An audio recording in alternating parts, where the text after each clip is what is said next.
Hola, bienvenidos a Esquina Literaria. Soy Yolanda Miranda y les estoy compartiendo la lectura de este libro, Los Rockefeller. Estamos en la segunda parte que se llama El Hijo y vamos a continuar.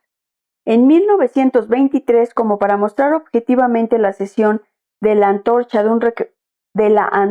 un Rockefeller a otro, Junior dio un paso decisivo en la institucionalización de la misión Rockefeller. Decidió reformar su despacho en el edificio del Standard Oil en Broadway 26, la habitación que había seguido conservando un parco funcionalismo durante las décadas en que había alojado a Gates y a su padre, se había convertido en algo vetusto, con cortinas descoloridas, empapelado amarillento y muebles gastados que pedían a gritos un tapizado nuevo. Para el viejo Rockefeller una oficina no era más que un lugar para transacciones comerciales. Junior dijo en cierta ocasión que a su padre le interesaba todo lo que fuera práctico o útil, pero nunca le preocupó la estética. Sin embargo, durante la siguiente generación, el despacho, más que un lugar para hacer negocios, se convertiría en un gabinete en el que se cosía la alta política y requería una majestuosidad en consonancia. Junior llamó al famoso Charles de Londres y le pagó $70,000 por cambiar el cuartet y le pagó $70,000 por cambiar el cuarto de arriba a abajo. Llegaron paneles de roble de una mansión Tudor inglesa, un manto de chimenea isabelino tallado a mano, sillas de estilo jacobino, mesas de refectorio y arañas. La elaborada biblioteca que ocupaba toda una pared no estaba llena de clásicos victorianos encuadernados en piel, como habría cabido esperar, sino de volúmenes sobre los trabajos de la Comisión de Enseñanza General, la Fundación, la Agencia de Higiene Social y la propia familia Rockefeller. El lugar cambió totalmente de aspecto. Ya no era un despacho, sino el despacho. Era el símbolo de la interconexión de todas las futuras empresas Rockefeller, benéficas, financieras y dinásticas. Cuando Junior acudió a trabajar por primera vez con su padre, las oficinas eran el escenario privado presidido por la venerable figura, a quien los empleados a sus espaldas llamaban Pop. Pero Frederick Gates ya había dejado de influir en los asuntos privados de los Rockefeller, aunque hasta su muerte acaecida en 1923 siguiera siendo una figura importante en las obras filantrópicas corporativas inspiradas por su talento. Gates, cuyo eclipse comenzó en Ludlow, había desconfiado enormemente de cualquier tipo de especialistas, convencido de que inevitablemente superponían sus intereses burocráticos a las obras de beneficencia de sus jefes. No se cansaba de advertir a Junior que anduviera con cuidado, y en cierta ocasión llegó a augurar que podría darse un futuro en el que los Rockefeller se hallasen como Gulliver, atados y a merced de una legión de asesores liliputienses. Pero a Junior le tranquilizaba la estructura burocrática y Ludlow le había enseñado la utilidad de contar con asesoramiento documentado y una plantilla de personal, como había reclamado Fosdick en cierta ocasión, capaz de multiplicar ojos y oídos para divulgar su punto de vista a los cuatro vientos y al mismo tiempo mantener la capacidad de intervención. De este modo nació en las oficinas de Rockefeller una nueva categoría de empleado, el asociado.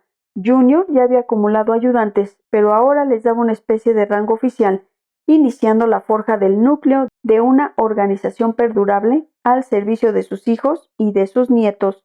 Tenía por costumbre, siempre que estaba en la ciudad, comer a diario con estos consejeros para tratar los diversos negocios de la familia. Eran unos almuerzos parecidos a las reuniones de su padre, con los ejecutivos del Standard, y a su manera los personajes de que se rodeó Junior llegarían a acaparar un poder superior al del antiguo gang de la Standard Oil. Los asociados se hallaban en su elemento trabajando para la familia o para el gobierno local o federal.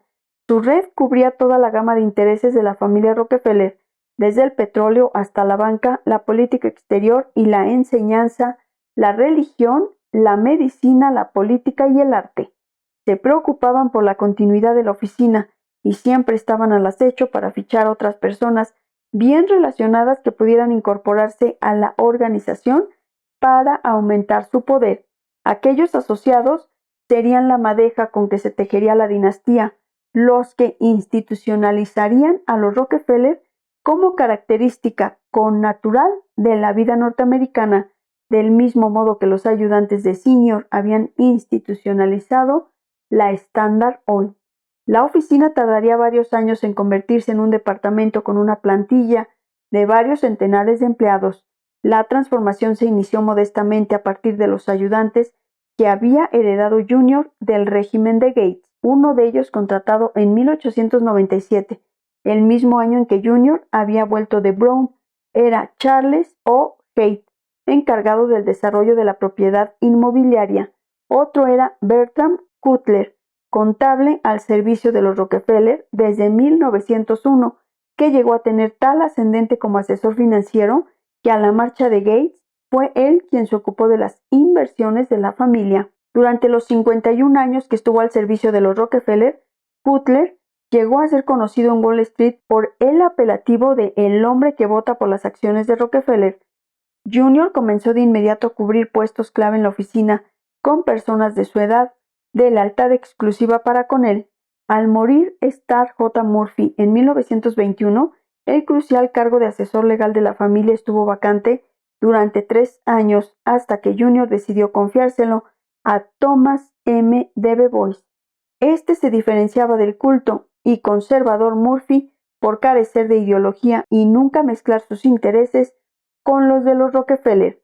Le gustaba ilustrar sus explicaciones con ejemplos didácticos, como el del hombre que colgó un cuadro en la pared y al ver que había estado martillando el clavo por la punta en vez de por la cabeza, concluyó que había intentado colgar el cuadro en la pared que no correspondía. Algunos encontraban aburridos esos cuentos morales, pero todos eran perfectamente conscientes de la amplitud del poder de DeBois. Durante los 25 años que estuvo al servicio de Junior, DeBois ejerció una influencia en la empresa no igualada por nadie, a excepción de Gates. La mayoría de los asociados de Junior no eran empleados de jornada completa, sino que formaban un restringido círculo actuando como asesores. Su formación se iniciaría a partir del núcleo que asesoró a Junior antes y después del conflicto de Ludlow. Mackenzie King solo estaba disponible para alguna recomendación de índole general, pero Ivy Lee trabajaba al servicio de los Rockefeller con un sueldo de $10,000 anuales y se encargaba de las relaciones públicas de la familia, gestionándolas del mismo modo que llevaba sus cuentas de las corporaciones. Lee seguiría activo como promotor de grandes obras filantrópicas, como Colonial Williamsburg, y de grandes dramas, como la pugna en que se debatiría Junior para deshacerse del presidente de la Standard de Indiana. Fue Lee quien persuadió a Junior para que no apoyase la enmienda 18 y dejara el camino libre a la derogación de la ley seca, y fue él quien logró que la Associated Press cambiara la nota necrológica que tenía preparada en archivo para John D. Sr., sustituyendo los datos recopilados de la obra de Tarbell y de la prensa sensacionalista por material más favorable extraído del manuscrito de W. O. Inglis, un periodista al que había contratado para recoger por medio de cientos de horas de entrevistas con el viejo Rockefeller material básico para una biografía oficial.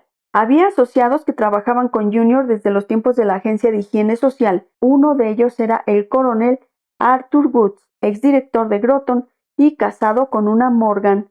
Woods había bautizado a uno de sus hijos con el nombre de John Pierpont. El coronel había sido delegado jefe de la policía neoyorquina entre 1914 y 1916, contribuyendo notablemente a dar fin a los tiempos felices de la delincuencia en los que el jefe de la policía de Nueva York permitía que los carteristas y confidentes operasen impunemente fuera de Wall Street y de la Quinta Avenida, a cambio de información sobre los criminales forasteros que llegaban a la ciudad. Aunque Woods dejó temporalmente su trabajo con Junior para servir en el gobierno como director del Comité de Información Pública durante la Primera Guerra Mundial y más tarde como director de la Comisión de Empleo durante el mandato Hoover, cuando estaba en la oficina, era el comando de la casa y una especie de factotum de Junior. Sin embargo, a diferencia de Woods, la mayoría de los hombres que Junior elegía eran innovadores en lugar de administradores. Aunque llegaban a Broadway 26 atraídos por el magnetismo de la inmensa fortuna Rockefeller, sus órbitas operacionales estaban fuera de la oficina. En primer lugar, les atraía la fortuna porque eran en mayor o menor grado misioneros que veían en el poder de la misma un medio para la consecución de sus aspiraciones. Gates sería uno de los pioneros de una estirpe de hombres de talento, encargados de orientar las inversiones sociales de Rockefeller. Una larga lista de hombres entre los que se destacaban Wycliffe Ross, los hermanos Flexner, John R. Mott y otros. En la generación de Junior, el ejemplo más descollante fue Raymond Fosdick. Aquel hombre de rostro alargado y gran ambición era un progresista wilsoniano demócrata que había llegado a la órbita de Junior a través de la Agencia de Higiene Social. Fosdick, uno de los primeros partidarios de fundar una organización privada para promover la eficacia gubernamental, obtuvo el apoyo de Rockefeller para la creación del Instituto de Investigación Gubernamental, que poco después sería transformado en la influyente institución Brookings. En 1916 fue llamado a Washington por el secretario de Guerra Newton Carver para ocupar la presidencia de una comisión sobre actividades de campos de entrenamiento y, valiéndose de su experiencia en la Agencia de Higiene Social, se dedicó a cerrar todos los barrios de prostitución en Estados Unidos para que los soldados estuvieran listos para el combate cuando Estados Unidos entrase en guerra en 1917. Al acabar el conflicto, el presidente Wilson le nombró subsecretario general de la Liga de Naciones y como Estados Unidos no ingresó en dicha organización, Fosdick se convirtió en activo asesor de la Foreign Policy Association y en uno de los animadores del Consejo de Relaciones Exteriores. Fue Fosdick quien hizo que Rockefeller se interesara e involucrara en la cuestión de la reordenación del poder mundial, iniciada en la década que sucedió a la Primera Guerra Mundial. Fosdick ayudó y animó a Junior para que invirtiera en el sector de las relaciones sociales. Junto con Mackenzie King, le convenció para invertir dinero en la creación de la industria Relation Counselors Inc., una organización que partía del supuesto de que las relaciones laborales eran un terreno interesante y que el mejor método para influir en su génesis era el ámbito de la asesoría de dirección. En la oferta de servicios de esta empresa se hacía hincapié en que una fuerza de trabajo satisfecha procura mayores beneficios y que cualquier incremento de los gastos por modificar la debilidad humana de los trabajadores quedaba más que compensado por el aumento de eficiencia y satisfacción. El siguiente paso de Fosdick sería fomentar el desarrollo de la incipiente ciencia de relaciones industriales y empresariado industrial en las universidades norteamericanas.